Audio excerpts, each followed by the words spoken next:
Hello friends, welcome to GST world.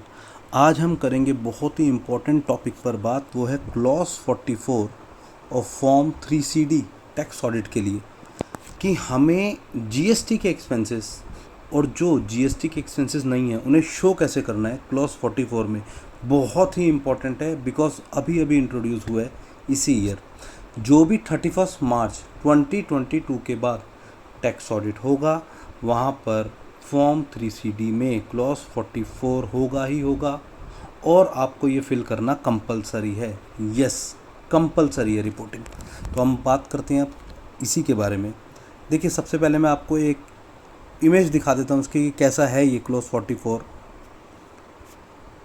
देखिए, breakup of total expenditure of the entity registered और not registered under GST. इसका मतलब वो आपसे टोटल एक्सपेंडिचर का ब्रेकअप मांग रहे हैं जो एंटिटी रजिस्टर्ड है जीएसटी में और जो नहीं है। इसका मतलब जो भी आपकी इनवर्ट सप्लाई है उस पर आपने जीएसटी पे करा है या जीएसटी पे नहीं किया, आपको इन सभी का बाइफर्केशन करना है।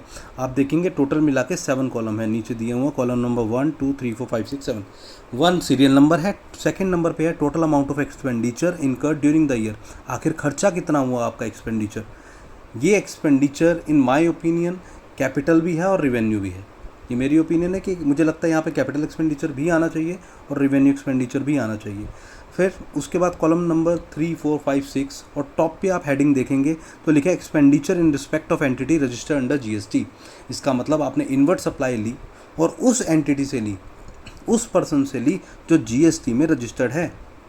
हो सकता है आपने कॉलम नंबर 3 आप देखिए तो रिलेटिंग टू गुड्स और सर्विस एग्जेम्प्ट फ्रॉम जीएसटी, आपने वो सप्लाई ली हो जो गुड्स या सर्विस एग्जेम्प्ट हैं जीएसटी से।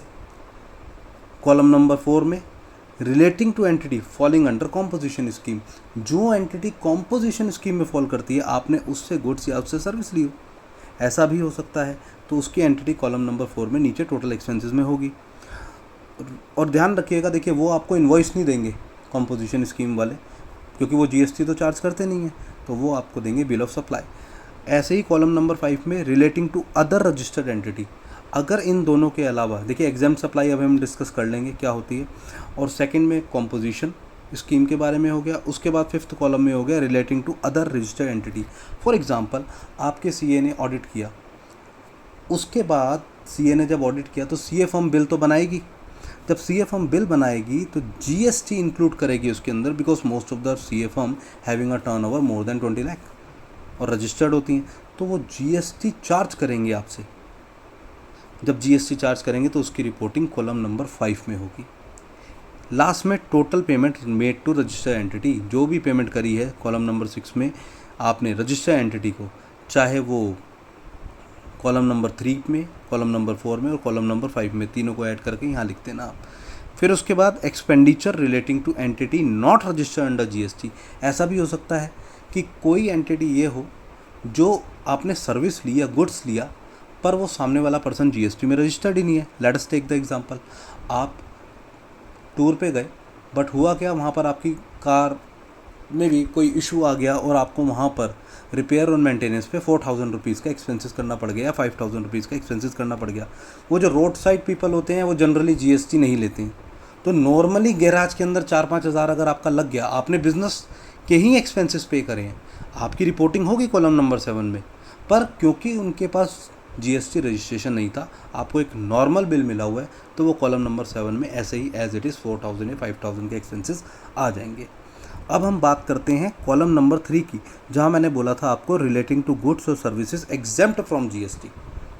इसका मतलब जब आप एक्सपेंडिचर पे कर रहे हो, इनवर्ट सप्लाई के लिए पेमेंट कर रहे हो, किसको, जिस पर्सन के पास जीएसटी है, चाहे वो कॉम्पोजिशन स्कीम वाला हो, चाहे वो कोई अदर हो, या फिर वो एग्जेम्प्ट हो जीएसटी से। अब एग्जेम्प्ट सप्लाई का मतलब क्या है जीएसटी में हम बात करते हैं। देखिए, exempt supply include supply attracting nil rate. इसका मतलब ज़ीरो रेट होगा उस सप्लाई पे, वो वाला कवर होगा एग्जाम्प्ट सप्लाई में। नंबर 1 एग्जांपल दे सकते हैं, जैसे गुड्स के लिए आप नोटिफिकेशन भी चेक कर सकते हो, नोटिफिकेशन 1/2017 ये है, और इसमें जैसे सॉल्ट ग्रेन्स एग्जांपल के तौर पे। ऐसे ही सर्विस के लिए आप नोटिफिकेशन देखो तो सर्विस के लिए है 2017, 11/2017।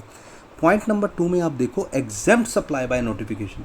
इसका मतलब आपने कोई ऐसी सप्लाई ली जो एग्जेम्प्ट है और ये भी एग्जेम्प्ट करी गई है नोटिफिकेशन से। जैसे मैं आपको एग्जांपल देता हूँ, इसमें भी आप देखिए गुड्स हैं, गुड्स में जैसे फ्रेश फ्रूट होते हैं, ये एग्जेम्प्ट होते हैं जनरली। आप इसके लिए नोटिफिकेशन पढ़ना चाहें तो 2/2017, और अगर सर्विस के लिए पढ़ना चाहें तो वो है 12/2017। सर्विस के एग्जांपल के तौर पे जैसे कल्टीवेशन, हार्वेस्टिंग, और आपने लाइक रेंट पे कोई मशीन ली, आपका एग्रीकल्चर का बिजनेस है, आपने रेंट पे कोई मशीन ली, तो यहाँ पर आप जब पेमेंट करेंगे तो ये यहाँ पर जो आप पेमेंट करेंगे ये एग्रीकल्चर पर्पस के लिए आपने मशीन ली है, तो इस केस में भी आपको यहीं पर एग्जेम्प्टेड सप्लाई के अंदर कवर कर लिया जाएगा। तो सर्विस के लिए नोटिफिकेशन है 12/2017 और गुड्स के लिए है 2/2017, एग्जेम्प्टेड गुड्स और सर्विसेज की बात करी जाए तो। पॉइंट नंबर 3 में नॉन टैक्सेबल सप्लाई।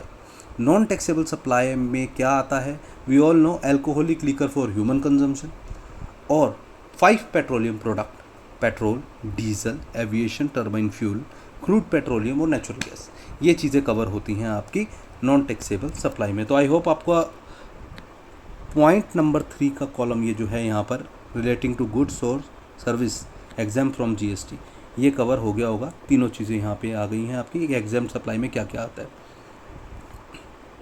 इसके बाद कुछ छोटी छोटी चीज़ें मैं आपको यहीं पे मैंने आपको जब एक्सप्लेन किया था क्लॉज 44, आप देखेंगे लास्ट में expenditure related to entity not registered under GST, इसे केयरफुली आपको पुटअप करना पड़ेगा, आपको एक्सपेंसेस ध्यान से लेने पड़ेंगे।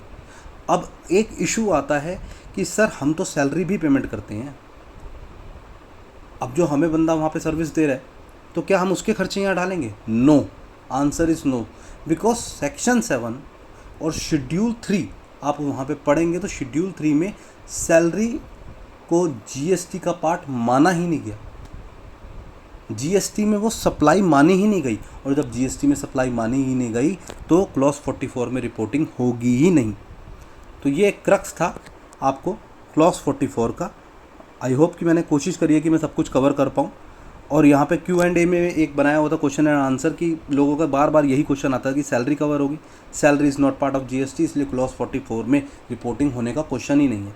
और टोटल एक्सपेंडिचर में देखिए कवर क्या होना चाहिए, in my opinion revenue expenditure and capital expenditure both. I hope आपके डाउट्स क्वेरी कुछ भी होगी तो वो कुछ हद तक सॉल्व हुई होगी और आपको क्लॉज 44 का एक आइडिया और ओवरव्यू लग गया होगा कैसे उसे फीड करना है। If you like the video then do subscribe the channel. Thank you very much.